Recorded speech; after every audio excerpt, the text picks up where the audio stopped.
Hello, everybody. Welcome to Take the Black Live, the show where we cover all things related to Game of Thrones, Song of Ice and Fire, fantasy, sci-fi, all the good stuff. We, as you might tell, we are not in our normal digs. Don't worry, they're still there. They are just being fixed up. I don't quite know why. It's like they're installing a new... Yeah, sprinkler system or something. So our safety is very important. So exactly. That's why they've moved us here. Although we have this awesome backdrop. Yeah, it's really nice. Oh, it might start to like thunderstorm when this happens because it's thunderstorm in Chicago. That'd be pretty cool, actually. Ooh, all right. Office. We'll just wait it out till... No. Our old office was so not like this. So it's nice to be in a little bit of an elevated place. Big change. Hey everybody, to welcome. Who's on Hi, tap? We've got Julie. Hey, Julie. Hey, Julie. Some others will join us, I'm sure. Can't wait. Christian, hello. Let's dive into things. Okay, so, Game of Thrones runs over, but there's still so much news coming in. So the big thing I want to talk about today is George R.R. Martin is on a tour of the British Isles and just giving all the interviews. He doesn't normally talk a lot. Yeah. So this is like a torrent, and I'm not quite sure what to do with myself with it. Yeah. So the thing I love most about George R.R. Martin is this. He obviously knows a lot of information people want to know. He knows things about his own books. He knows things about all the stuff HBO is working on. He's not supposed to say anything about this kind of stuff. Supposed to, right? But, like, he's just... I guess he's just kind of at that age where he doesn't really seem to care and just, like, kind of like... Oh, yeah, this is happening. Yeah. So he gave an interview at the Irish Film Institute, like, yesterday, where he won an award. He talked to a site called Joe, and he gave away some pretty interesting stuff, I thought, about the upcoming Game of Thrones prequel series. Or, as he will detail, prequels. He expects to see a rough cut of the pilot in September, which could give us some indication of when it might come out. Yeah. We're all thinking, like, 2020-ish. He also talked about working with the showrunner for the prequel. So the prequel series, I'm sure you all know, is set thousands of years before Game of Thrones in Westeros, when before Targaryens are there, no dragons, none of that. Everyone's just like 1,000 little different kingdoms fighting each other. Yeah. No, Starks are still around, Lannisters aren't around, no Targaryens, none of that. Very, very different. He said that we met in Santa Fe, that he and showrunner Jane Goldman on the new show on a couple of occasions in LA. We've had long discussions about the show before she went off to make it, but she's only had a few little signposts for this show along the way. She's really bringing a lot to the table. He said the show is like based on 8 lines of his books, basically. Wow, so that's all she's got to work with. Yeah, which it means it's going to be her. Like, it's not like, this isn't like Game of Thrones where it's, here are books that you're going to adapt. It's just going to be a little kind of jumping off point and then just make it up. Which could be really good. I feel like maybe at some point she's had to have, like, George R.R. Martin's blessing on something. Like, I feel like definitely. There's some stuff you have to run past him. Like, here's my fan fiction, but I want you to make it canon. That's kind of funny. It's like you have that creative freedom to, like, take this world and do whatever you can with it. And I'm interested to see where it goes. Like, I've always thought it was very smart of him to choose that, because if they chose, like, a period that he'd written about more, or that, like, if they're like the characters, like, grandparents could be in it as young people, like, there's more opportunities to contradict themselves. Like, if you do it thousands of years ago when there's like no one knows what happened. Yeah, like, you have a lot more freedom, and I'm kind of getting like a J.K. Rowling kind of vibe, like. If you do something with, like, The Cursed Child. Well, that's not a prequel, it's post the story. Oh, yeah, but it's right around the same time with the same characters. Right, so when you run so close, especially with her, you run the risk of stepping on your own tail. And if you do, they will let you know. They did. The fans very virulently. So, yeah, I don't know, to me that sounds really awesome just to have that opportunity, like that blank canvas, to really just, like, go wild. He also talked about a show that he pitched to HBO about Game of Thrones that they rejected. So, okay, let me see if you think this is a good idea. Okay. It was going to be called Spear Carriers. Already, I kind of hate the title. Yeah. But I just don't like it. It would have been about... it would have been Game of Thrones, just the show Game of Thrones, but told from the perspective of, like, ordinary soldiers and bakers and, like, small folk people who are just kind of on the margins of things. Yeah. So he gave an example of, like, Tyrion gives a big speech about going to war, but it would just be him in the background would be like with a soldier dude who's like, you know what? Afraid for it. This might just be me personally speaking, but I do like taking, I don't know, like a micro look at these kind of worlds. And I think honestly those could be just like a series of sort of like one shots or one offs, like one per episode. That's what I think. Yeah, like I think it's a cute idea. Yeah. Not for like a whole. No, yeah, you can make a whole. I think it would just be, or like a web series even. Like it's kind of giving me that vibe, kind of like, because you know I'm obviously huge with Avengers. Like after or in between like Endgame and Infinity War, like what do those people do? You know, while their friends are gone, or what do they do after their friends are gone? Like. I think at the very least that's something to explore, like in a novel. Like you get somebody else to write it, and it's like, hey, this is what I was randomly doing during Tyrion's speech. Star Wars also does a lot of that stuff too, where you get these like peripheral characters. So that's true. Like there's this series called Below Decks about Star Trek coming up. It's just about like people working on like below the Enterprise. Yeah, I think there's definitely okay. So here's the thing. I think there's a need for it, but I think. Waiting for his other books is kind of like that's got the precedent. So people are like, I would love to know about X random character, but also when's the next book coming out? I would totally watch a web series about that. Yeah, it would be really cute. I can see why he'd like pitch it and be like, you know, and every episode be a different person, different time on the thing. HBO's like, what else you got? Right, big note from us, sorry. Like, I wouldn't blame them. But what do you guys think of it? If you have any opinions about it, let us know. Would you like to see spear carriers? They have to change the title. It's a terrible title. Carrier. Yeah, I think that would have to change, but...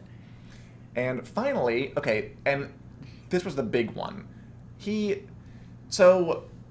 been a kind of open secret for a while that HBO is making this Game of Thrones prequel, but they narrowed it down from like 5 or so options of different stories they could tell. Okay. And like they shelved one and they decided to go with this, 5,000 years ago one.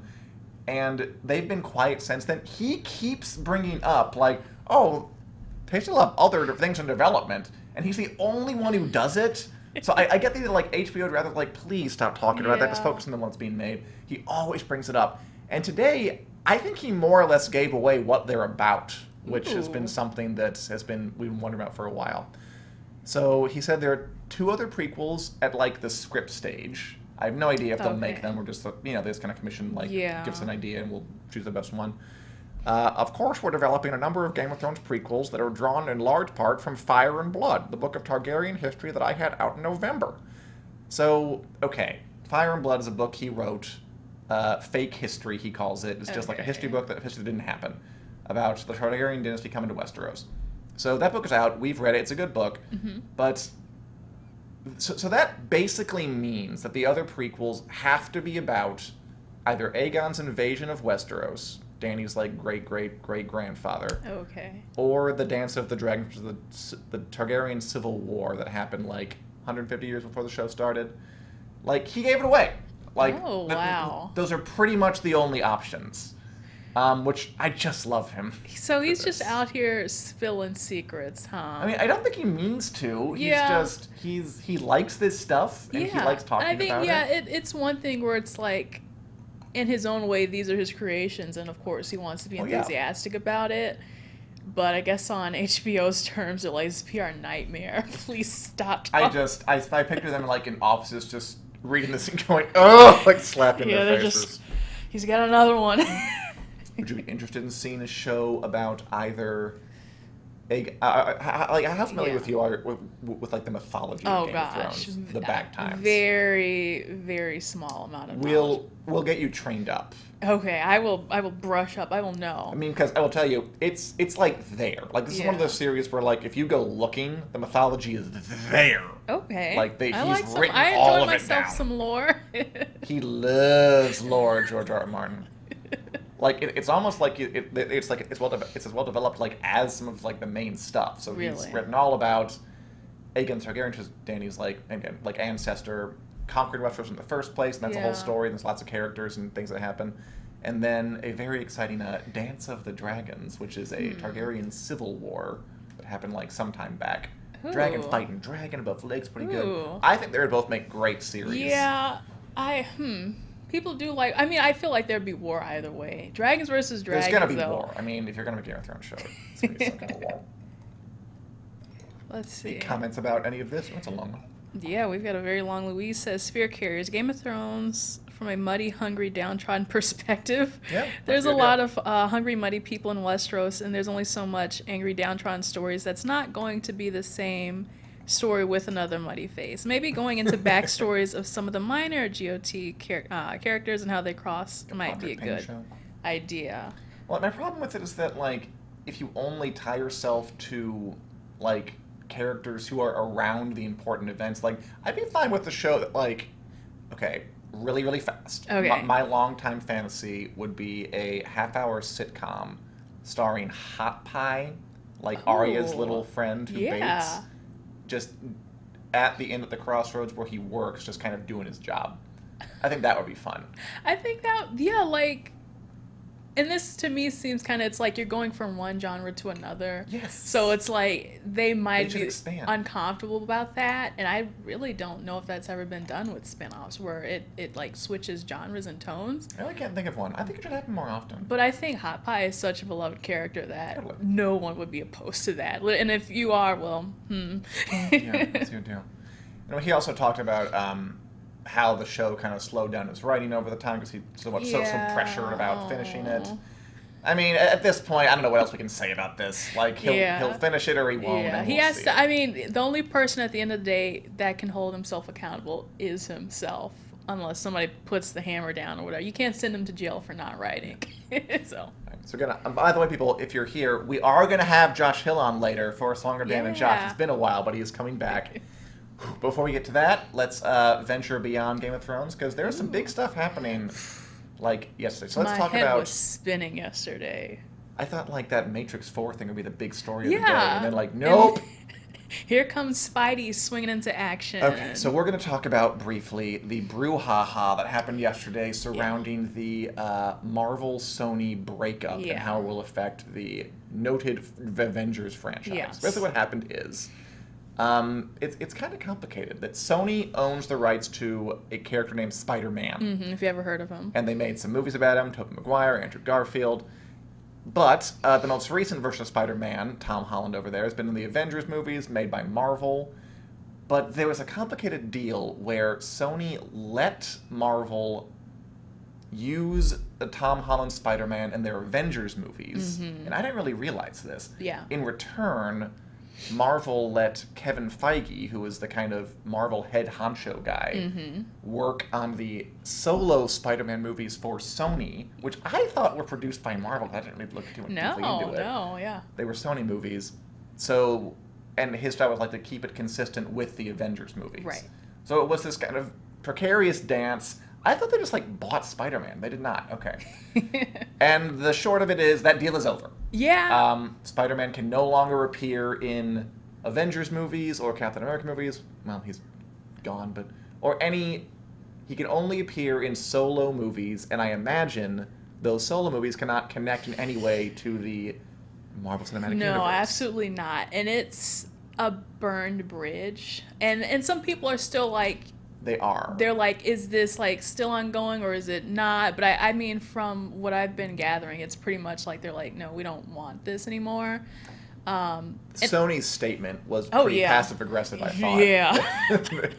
They're like, we're disappointed that they decided Kevin Feige can't help. He's probably really busy with all this stuff. Like, that's not the reason. Yeah, it's like, really, Kevin Feige, I think he's got it under control. He'll make time for Spider-Man. But yeah, the thing is that, so, okay, way back when, a little bit more backstory, is that Marvel Comics was suffering. They were not making money. This is way back. Yeah.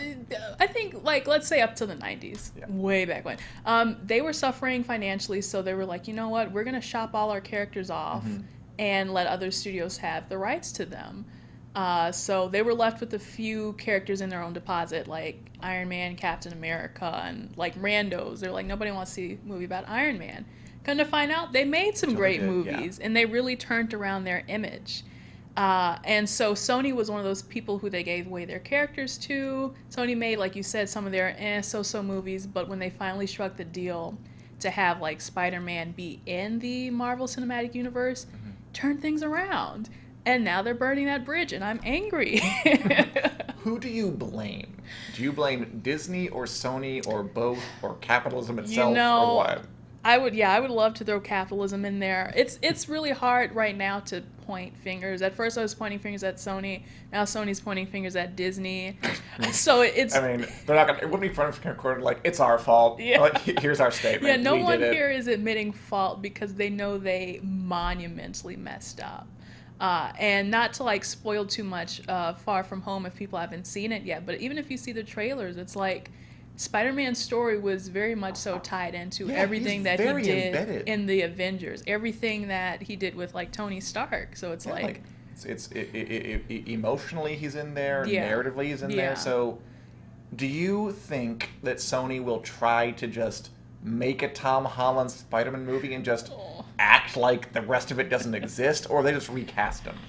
You know, I'm really hoping it doesn't get to that. I really want them to turn it around because people are like putting... Or option 3, they work through this. Yeah. People are putting the mirror up to Sony's face and they're like, hey, you remember Spider-Man 3? That happened. Tobey Maguire with like his pointy fingers. And Spider-Man 2 was really good. The Tobey Maguire one? Yeah, it's like, for me, those movies are more like based in nostalgia. And those were kind of like the first of like the... new wave of superhero movies. So I appreciate it. But once they got to Andrew Garfield, to me they dropped the ball. Andrew Garfield was a sweetheart, but like the movies were really, really bad. And on Twitter people are joking. It's like, all right, time to bring back Uncle Ben. We're rebooting this. Bring him out from the grave. It'll be interesting to see what happens. I mean, okay, how about this angle? The angle that it's good this happened because Disney should not control this much of pop culture. I've seen that being talked about a little bit. You know what? That, I mean, like, yeah, of course we want Spider-Man and the Avengers, but damn it, Disney. Like, you can't have everything. You know what? My devil's advocate would be that Marvel Studios is owned by Marvel. Sony is Sony. Yes. And so by, you know, the laws of comic books, Spider-Man still is a Marvel Comics character. And if they didn't give him away, that would be their possession anyway. So, I mean, I would love to blame the money machine and Disney, but it's like, hey, Spider-Man in a way is their character. They just gave him away. Now they want the papers back. But who knows if that's going to happen.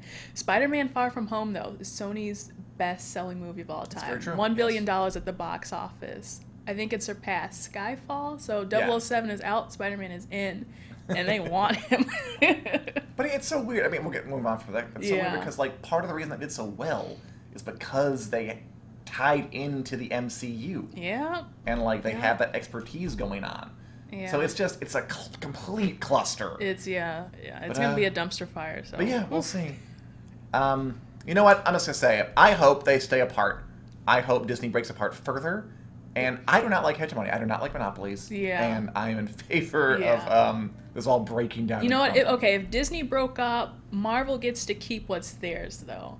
And I think that's what's part of it. Just let Spider-Man be with his family. And Sony has other stuff, too. They have Men in Black and all these other properties. So, yeah. Venom was really a big success. Okay. Speaking of Disney being a monopoly, the other big news is... the D23 Summit, is that what they call it? Expo. Yeah. Which is the giant Star... Is D23 Disney or Star Wars? It's all Disney, baby. Okay. So Disney and their properties, including Marvel, Star Wars, and now Fox, which includes National Geographic and some Simpsons stuff. So it is a lot. Speaking of the right stuff, I mean, Marvel gave away the X-Men to Fox, and Disney just solved that problem by buying them. Yeah, so that was also part of that, like, hey, Marvel, I'm broke. I'm going to give away my characters. So they gave away X-Men to Fox, and hey, what a miracle, Fox went under, so now they scooped them back up again. But anyway, D23 around the corner this weekend. Yes. Do you expect any giant announcements out of the House of Mouse, which is a cute name the kids call it? I think the Disney Plus is going to be a pretty big panel. They are going to have a trailer, I believe, for The Mandalorian from Jon Favreau. So that should be pretty interesting because it's Star Wars' first live action, like, spin-off or whatever. Starring TV show, starring Oberyn Martell from Game of Thrones in the main role. So holla. Although he might keep his helmet on the entire time, I don't know. Yeah. It's like, is that really him under there? Who cares? But yeah, okay, so here's something else interesting is that people have been wondering, will there be like a Star Wars 9 announcement? There's no like big Star Wars. Like what announcement? Well, more like it's still coming, you guys. Something's coming, but I think what they've done so far is like released around this time a behind the scenes look at the movie, so it won't necessarily be a trailer. We might not get that till October. But I mean, hey, we really only had that one teaser, so people are like clawing for whatever they can get. Yeah. I'm sure. Yeah, if they know I'm sure they'll be happy to. Yeah. The other big Star Wars news was, and I think this might have leaked ahead of time, was that they are making a Disney Plus being the Disney streaming service, going to compete with Netflix and Amazon, not Hulu, because they own Hulu, because of course they do. That we're all going to buy because it's reasonably priced, and they're going to have everything. Yeah. So we have no choice, really. It makes me uncomfortable. They are going. Ewan McGregor, who played Obi-Wan Kenobi in the Star Wars prequel series, like 20 years ago now, I guess. Yeah. Is coming back for a Obi-Wan Kenobi series. Yeah. How do you feel about that? I am actually very excited. There's something so like tender and like he was good in the role. The prequels, and there's a whole Reddit like prequel memes where, you know, like Obi-Wan's like hello there or another happy landing. Like I actually never heard of the hello there meme before, and like one of my writers like put hello there in his like opening. I'm like, what does this mean? It's like, oh, I just get the joke. It is a meme, but I think that if there wasn't that like novelty to like just the overall sense of the prequels, we would probably be like, it's whatever. How do you feel about the prequels? Because again, I'm always curious about this. Because again, like you're like younger than me. You're younger than Cheryl was. I mean, I was young when I saw the prequels. When they came out, yeah. I didn't really. I wasn't really invested, but I know of the famous backlash. Mm-hmm. What's your take on them? Did you see him as a kid? Did you enjoy him? I did. Well, I think in one of them, my dad recalls I was running around. I was a baby in the theater, or like a young kid. But I mean, when I watched them kind of recently, and it's slow. It's a slow start because it's just like filled with politics. And it's like, where's the action? Where's what every kids movie should have, right? Just a lot of like talking and rambling. And you're like, oh my God, is this what they really put out? He was good in them though. But undoubtedly, he was a really great actor. Even back then, I recall, like he's like one of the few who like got out of those alive. Yeah. Like with his dignity intact, and just he went on to go do stuff. Yeah. So I mean, I have an odd fondness for them, maybe just because I watched them during my childhood, so I didn't know any difference. But either way, I think a lot of people are excited about him. So for Disney Plus, we got The Mandalorian. Yeah. We got a show about Cassian Andor from Rogue One, who Cheryl was really excited about. I found it hard to like even remember like which one was that. Okay. Yeah, I'm like it's whatever to me. Yeah. Now we got an Obi-Wan Kenobi show. They are bringing the Star Wars heat. Unsurprisingly. Oh, yeah. And finally, in Star Wars news, which tied back to Game of Thrones news before we bring in Josh, David Benioff and Dan Weiss, Game of Thrones showrunners, have, they've been in the news a lot lately because they signed a giant Netflix deal, $200 million. They're also making a Star Wars trilogy, but are they? So the new news was that they might not be as involved in the Star Wars stuff as we thought. Oh. That their deal was to write per the Hollywood Reporter, very reliable source, to write a treatment for the 3 movies, write the first one, and no word about directing. Oh. So maybe, like, people were like, how can they have a Netflix deal and make Star Wars movies? Like, maybe they're not really that involved in the Star Wars stuff. I mean, that to me is interesting. I guess they ratcheted it down. It all boils down to, like, what does each person do in their role? It might, to me, kind of sounds like how they had J.J. Abrams set things off for Episode 7. Right. And I wonder if their intention originally was to have, like, a different director for each movie. I mean, it was, right? Because they had Colin Trevorrow in there for a minute. Was it? Right. Before they booted him. I feel like they're going back to that where it's like, you start things off because we trust you to be, like, a good person. We trust what you do, whatever, blah, blah, blah. and then somebody else can take it from there. Like, as long as you lay the tracks, then we can follow through. Right. I mean, good for them. Again, I'm sure they'll be fine. Yeah. All right. Anything else you want to comment upon, Mia? Absolutely not. No. Josh is waiting. All right, and we will bring in Mr. Josh Hill. And while you wait, though, this lovely image of coming down the bend is Game of Thrones whiskey from Johnny Walker. A Song of Ice and a Song of Fire. Crisp and fresh, rich and spicy. Coming to a liquor store near you in the near future. Game of Thrones merch. Everyone loves it. And now we'll fade out, and appearing next to me will be... Oh, look who it frickin' is. It's Josh Hill. Welcome back, Dan. You haven't been here the past couple of weeks. You're so funny. You're such a funny guy. That's why they keep bringing me back.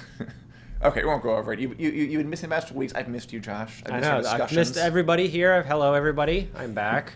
Yes. Man, I leave for a couple of weeks and everything's different. We've got a whole new background, temporary background. But Rains. All right. Well, thanks for coming. And if you've forgotten, I'm sorry. I'm like a bit when I'm salty.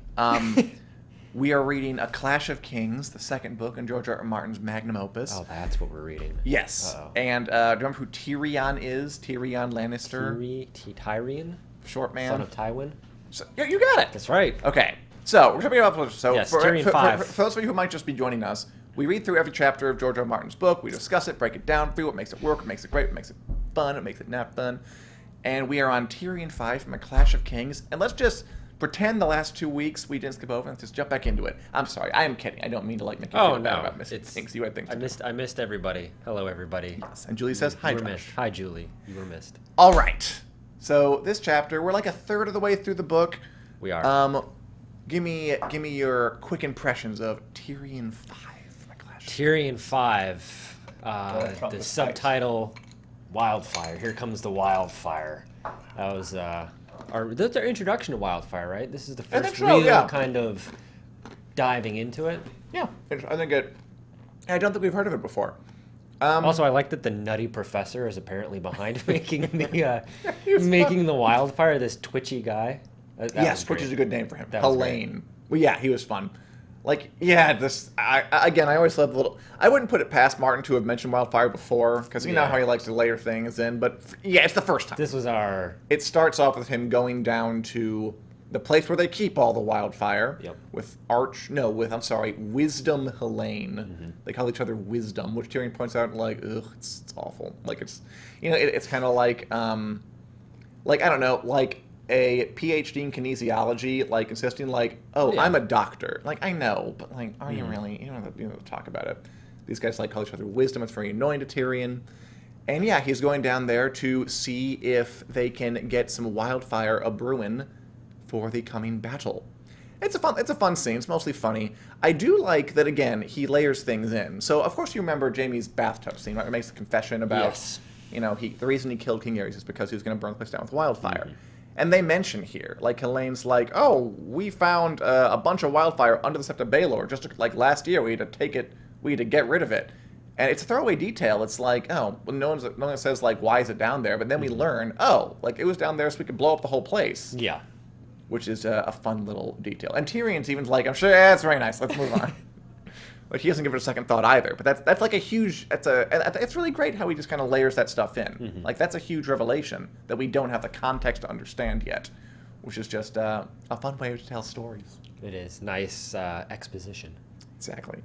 Let's see. I mean, mostly it's a fun little bit where he goes down. He talks about the Alchemist Guild, how they used to be.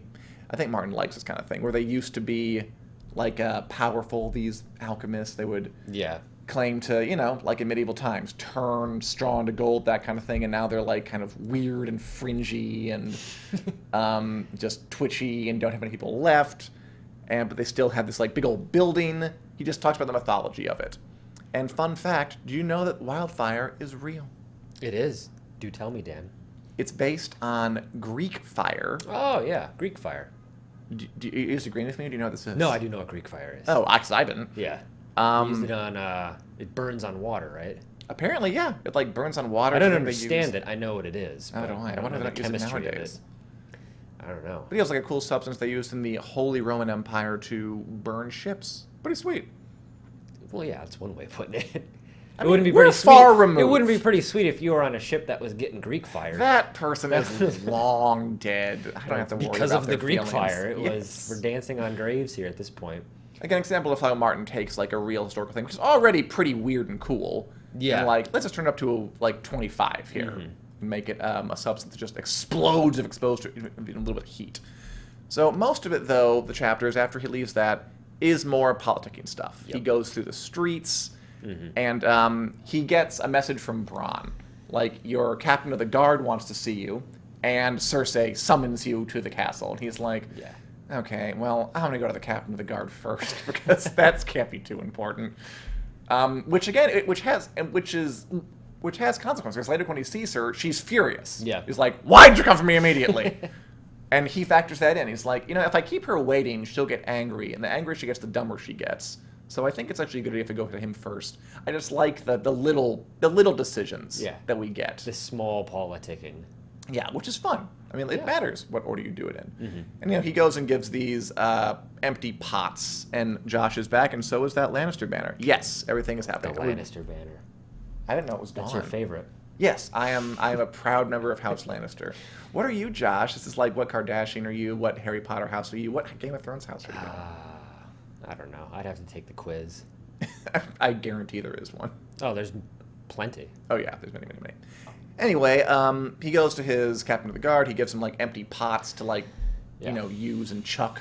The idea being eventually they'll chuck wildfire at people. Which, again, is like a small detail. Remember, he says, like, fill this with green paint, put people on these. If they splatter it, don't have them do this. Like, they're not going to do it well. And, again, small little strategic details that are nice.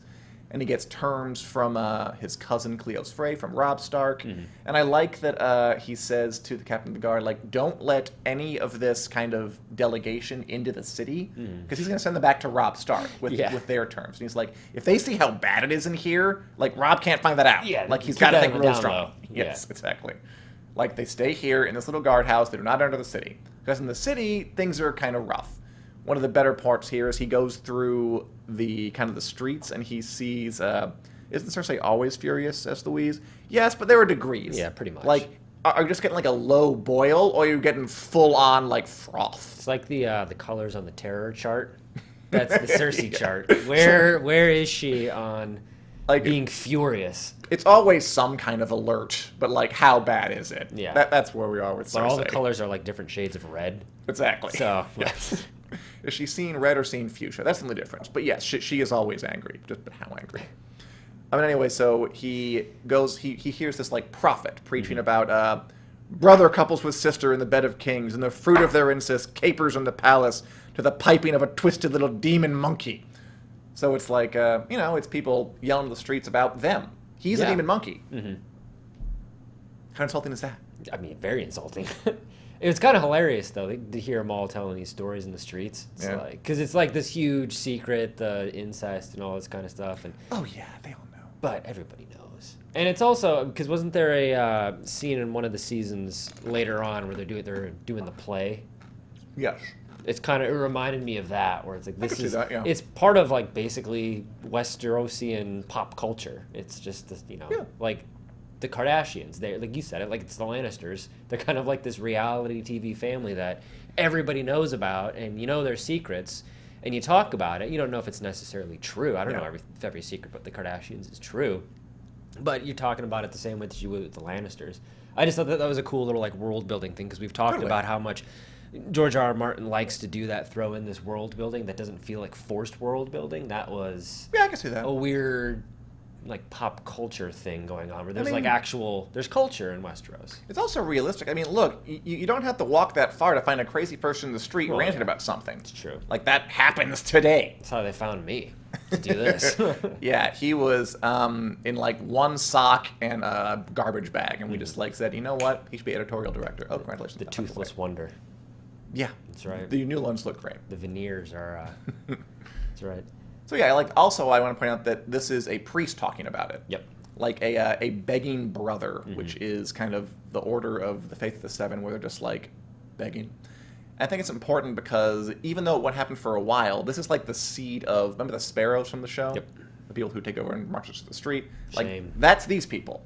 Like, right now, they're small, and this is like one crazy guy in the street, and it points out, like, people, like, some folk are into it, and some folk are like, go get a job, go home. But, like, those folk will grow, and as the war goes on, they get more and more, people get more and more upset with how they're being ruled, and like, this crazy person has the right idea.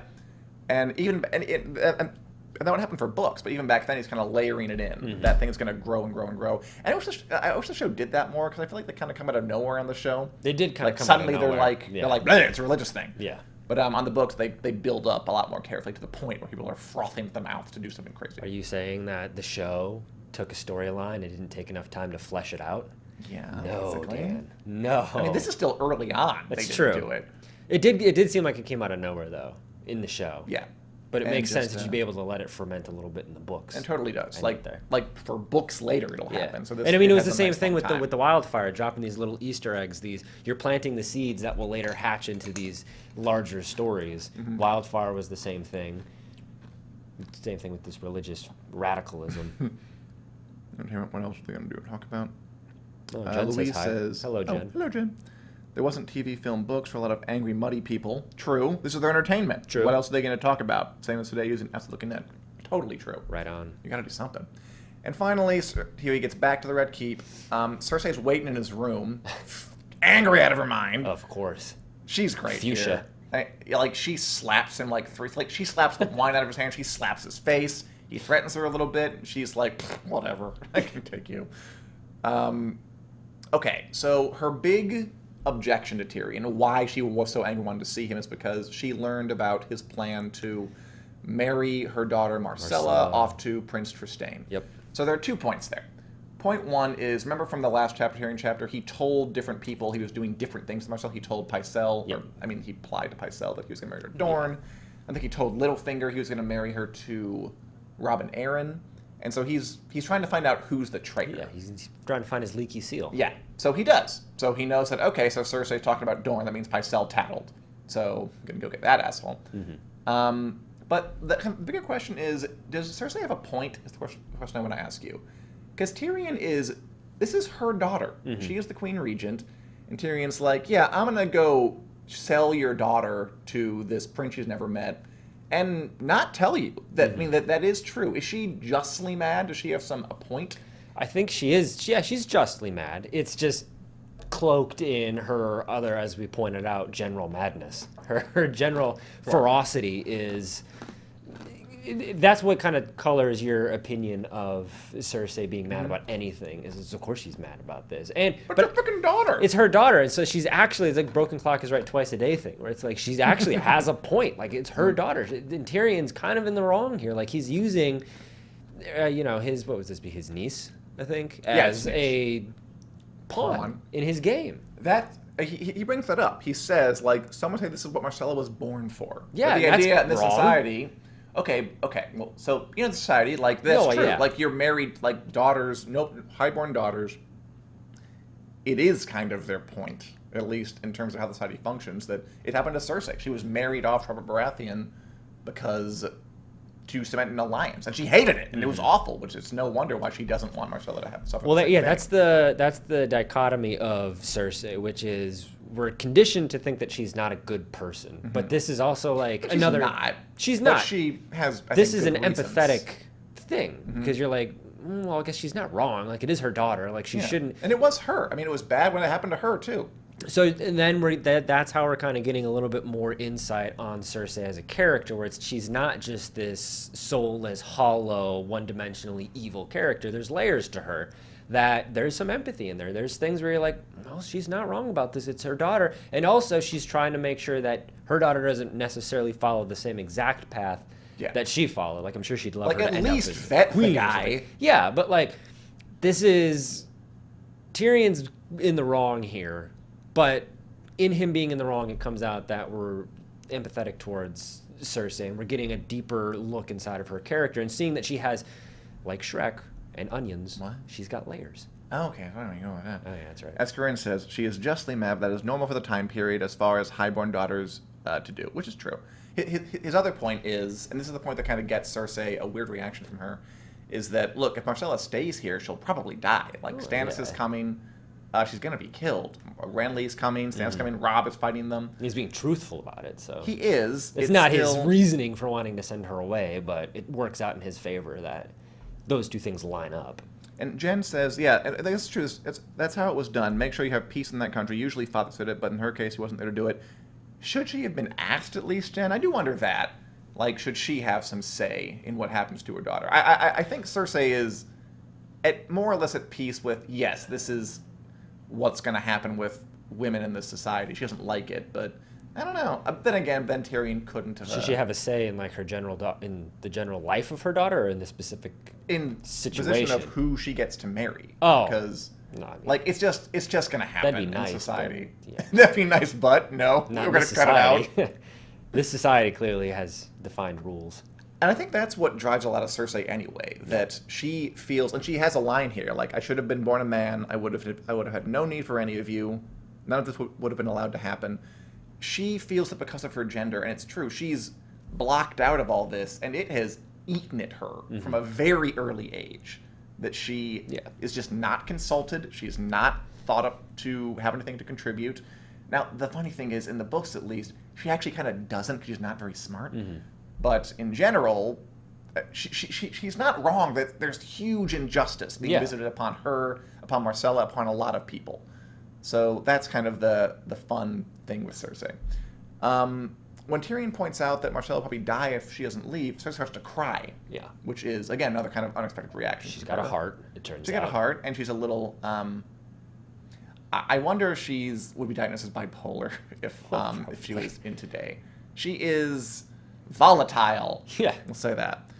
And it's a really nice moment between them because Tyrion is kind of like taken aback. He's like, Cersei's crying. I hate Cersei. What do I do? I don't sympathize her.